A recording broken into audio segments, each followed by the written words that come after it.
अस्सलामु अलैकुम वरहमतुल्लाहि वबरकातुहू। ધોરણ 9 વિષય અરબી. વિદ્યાર્થી મિત્રો, આજે આપણે નવો પાઠ એટલે કે બીજો પાઠ શરૂ કરવા જઈ રહ્યા છીએ. બીજા પાઠનું નામ છે દરસુન જદીદુન. દરસુન એટલે પાઠ, જદીદુન એટલે નવું. દરસુન એક વચન છે, તેનું બહુવચન દુરુસુન આવે છે. જદીદુન નવું. અદ્દરસુ સાની. અદ્દરસુ એટલે પાઠ, સાની એટલે બીજો, બીજો પાઠ. દરસુન જદીદુન નવો પાઠ. પહેલી લાઈન, અલ ઉમ્મુ રજાત મરિયમુ મિનલ મદરસતી યા બુનૈયા. અલ ઉમ્મુ માતા. અલ ઉમ્મુ એક વચન, તેનું બહુવચન આવશે અલ ઉમ્મહાત. અલ ઉમ્મહાત બહુવચન. હું આ એક વચન બહુવચન શબ્દો લખીને મોકલીશ તમને. અત્યારે તમે અંડરલાઇન કરો કે અલ ઉમ્મુ એટલે માતા. અરજાત, આ શબ્દ ઇસ્તીફામ માટે છે, પ્રશ્ન પૂછવા માટે, પ્રશ્નસૂચક શબ્દ છે. આ એટલે શું? રજાત પાછા ફરવું, તેણી પાછી ફરી. રજાત તેણી, તેણી સ્ત્રી પાછી ફરી. મરિયમ આ સ્ત્રીનું નામ છે મરિયમ. મદરસતુન એટલે આપણો મદરસો નહીં, અરબીમાં મદરસતુન એટલે શાળા. અરબીમાં મદરસતુન એટલે શાળા. યા બનીય, યા બુનૈય એ મારા વહાલા દીકરા અથવા એ મારા દીકરા. અલ ઉમ્મુ એટલે માતા. એટલે શું? રજાત એટલે તેણી પાછી ફરી. મરિયમ એટલે મરિયમ. મદરસુન એટલે શાળા. અને યા બનીય હે મારા દીકરા. હવે આખા વાક્યનું ગુજરાતી શું થશે? અલ ઉમ્મુ રજાત મરિયમુ મિનલ મદરસતી યા બુનૈયા. માતા સેઝ, માં કહે છે, ઓ મારા દીકરા, શું મરિયમ શાળાએથી પાછી આવી અથવા શાળાએથી પાછી ફરી? માતા સેઝ, ઓ મારા દીકરા, શું મરિયમ શાળાએથી પાછી આવી? હવે એ વિદ્યાર્થીઓ ધ્યાન આપે જેમને અરબીનો ઉચ્ચાર કરતા નથી આવડતું. તે વિદ્યાર્થીઓ આ પહેલું વાક્ય તેનું ગુજરાતી ઉચ્ચાર લખી લે. હું લખાવું છું. પહેલી લાઈનમાં તમારે અરબી લખવાનું છે. એક લાઈન છોડીને પછી તેનો ઉચ્ચાર લખવાનો છે. ફક્ત પહેલી લાઈનનો ઉચ્ચાર લખવાનો છે અને ત્યાર પછી એક લાઈન છોડીને તેનું ગુજરાતી લખવાનું છે. તો લખો, અલ ઉમ્મુ રજાત રજાત મરિયમુ મિનલ મદરસતી યા બનીય. યા બનીય ઓ મારા દીકરા, શું મરિયમ શાળાએથી પાછી આવી? આગળ ચાલે બીજી લાઈન, સઈદુન. સઈદ સેઝ એટલે સઈદ કહે છે. એટલે માતાએ પૂછ્યું ને ઓ મારા દીકરા, તો દીકરાનું નામ શું છે? સઈદ. શું કહે છે સઈદ? સઈદ શું કહે છે? લા મા રજાત ઇલલ આન. લા એટલે ના. વર્તમાનકાળ અને ભવિષ્યકાળમાં ના કહેવું હોય તો તમારે લા શબ્દનો ઉપયોગ થાય છે.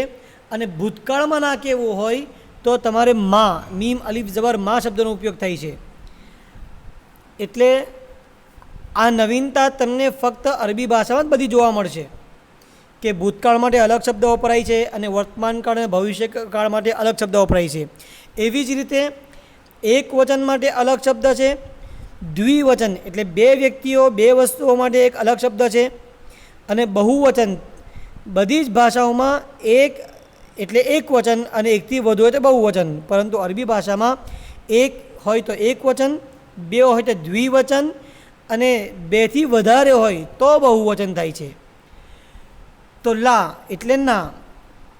મા રજાત ઇલલ આન, મા રજાત તેણી પાછી ફરી નથી, તેણી આવી નથી. ઇલા એટલે અત્યાર સુધી, અલ આન એટલે અત્યાર સુધી, ઇલલ આન અત્યાર સુધી. લા મા રજાત ઇલલ આન, ના તેણી અત્યાર સુધી પાછી ફરી નથી. સહીદ સેઝ ના તે હજુ સુધી પાછી આવી નથી. આગળ ચાલીએ. ત્રીજી લાઈન, બલ મુઅઝમુ તાલિબાતી મા રજાના ઇલલ આની. બલ એટલે પરંતુ, અને હા અથવા તો પછી ઓહ. બલ પરંતુ, અને હા. મુઅઝમુન વધારે પડતી, ઘણી ખરી.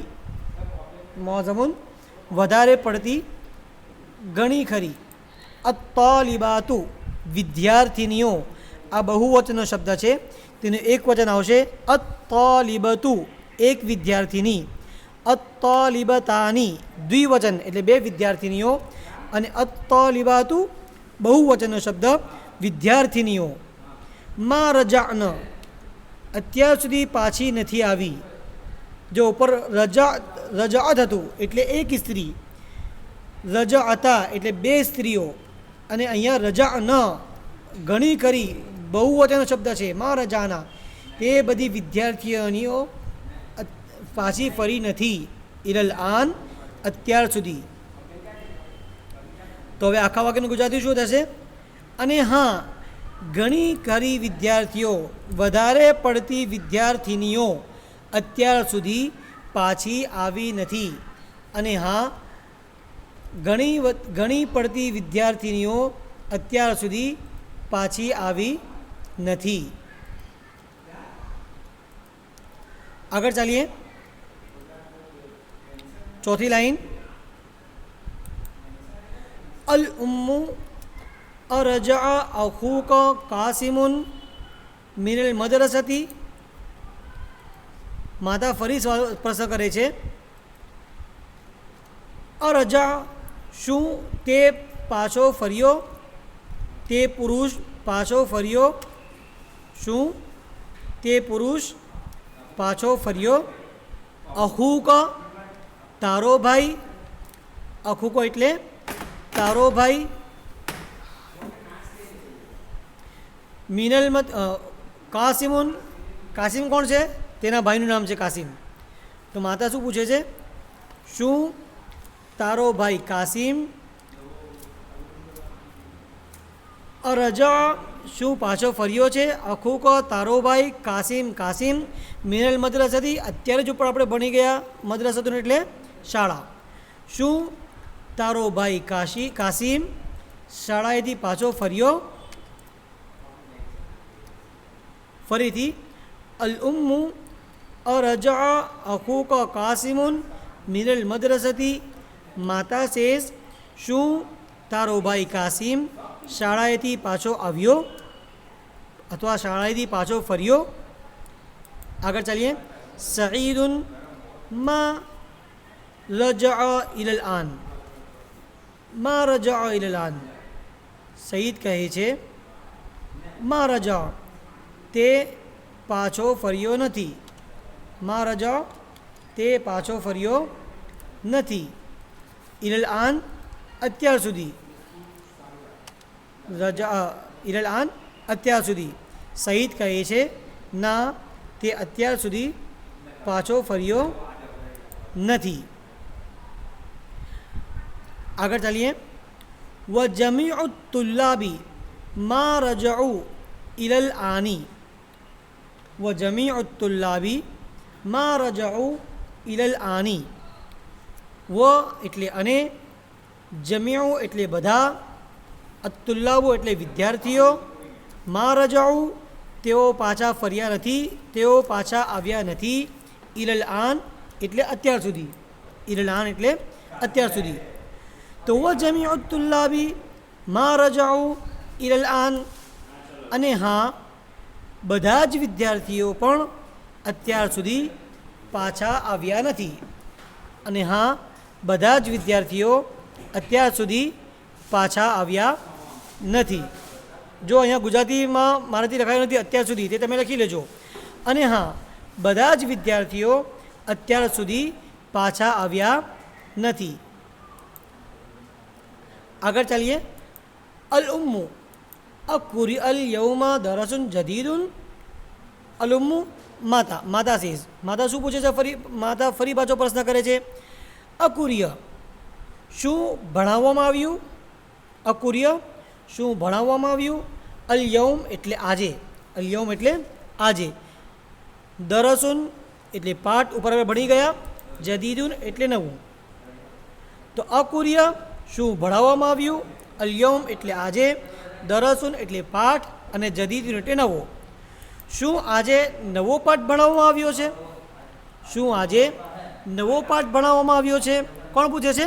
માતાજી પૂછે છે. તો સઈદ હવે તેમનો જવાબ આપે છે. શું જવાબ આપે છે?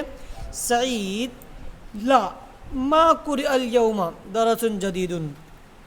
સઈદ કહે છે, ના, મા કુરિયા નથી ભણાવવામાં આવ્યું. અલ યૌમ એટલે આજે, દરસુન જદીદુન નવો પાઠ. સઈદ કહે છે, ના, આજે કોઈ નવો પાઠ ભણાવવામાં આવ્યો નથી. ફરીથી, સઈદ એટલે સઈદ, લા એટલે ના, મા એટલે પણ ના, કુરી એટલે ભણાવવામાં આવ્યો છે, અલ યૌમ એટલે આજે, દરસુન એટલે પાઠ અને જદીદુન એટલે નવું. તો લા મા કુરી અલ યૌમા દરસુન જદીદુન, ના, આજે કોઈ નવો પાઠ ભણાવવામાં આવ્યો નથી. આગળ ચાલીએ. અલ ઉમ્મુ અકુતિબતિ તમરીનાતુલ જદીદાતુ. અકુતિબતિ તમરીનાતુલ જદીદાતુ. અ પ્રશ્નવાચક શબ્દ છે. અ એટલે શું? કુતિબત એટલે લખાવવામાં આવ્યું, ભણાવવામાં આવ્યું, શીખવવામાં આવ્યું. તમરીનાત તમરીનાત તમરીનાત એટલે સ્વાધ્યાય, બહુવચન શબ્દ છે. તમરીનુન એક વચન, તમરીનાતુન દ્વિવચન અને તમરીનાતુન બહુવચન. તો તમરીનાત સ્વાધ્યાય. અલ જદીદાત એટલે નવું. જો આ જદીદાત સ્ત્રીલિંગનો શબ્દ છે અને જદીદુન પુલ્લિંગ શબ્દ છે. તો તમરીનાતુલ જદીદાતુ નવું સ્વાધ્યાય. તમરીનાતુલ જદીદાતુ નવું સ્વાધ્યાય. આ કુતિબતિ તમરીનાતુલ જદીદાતુ. માતા પૂછે છે. માતા સેઝ, શું નવા સ્વાધ્યાયો લખાવી દેવામાં આવ્યા છે? શું અહીંયા નવું નહીં પણ નવા સ્વાધ્યાયો લખાવી દેવામાં આવ્યા છે? આગળ ચાલીએ.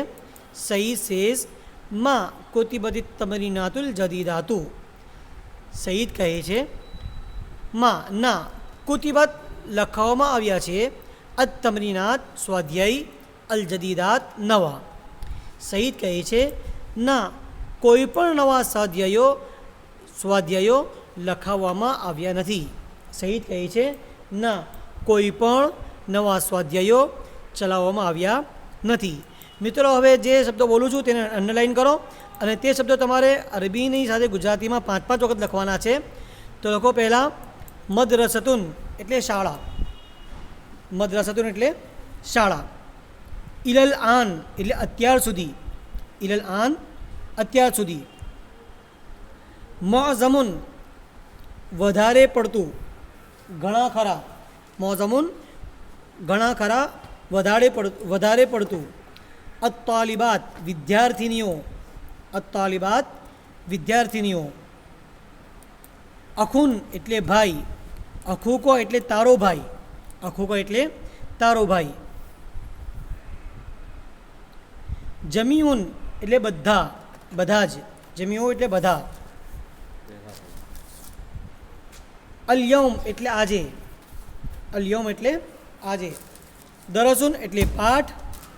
દરસુન એટલે પાઠ. જદીદુન એટલે નવું. દરસુન એટલે પાઠ અને જદીદુન એટલે નવું. તમરીનાત સ્વાધ્યાયો. તમરીનુન એક વચન સ્વાધ્યાય અને તમરીનાત બહુવચન સ્વાધ્યાયો, ઘણા બધા સ્વાધ્યાય. આપણે ગુજરાતીમાં સ્વાધ્યાય જ કહીએ છીએ, પરંતુ અરબીમાં તેનું બહુવચન અલગથી છે. સ્વાધ્યાયો નહીં કહીશું ગુજરાતીમાં કે અમને આજે ઘણા બધા સ્વાધ્યાયો ભણાવવામાં આવ્યા, ઘણા બધા સ્વાધ્યાય ભણાવવામાં આવ્યા. તો મિત્રો આટલું કામ આજે પૂરું થઈ જવું જોઈએ ને મળીશું પાછા ઇન્શાઅલ્લાહ. અસ્સલામુ અલૈકુમ વરહમતુલ્લાહિ વબરકાતુહુ.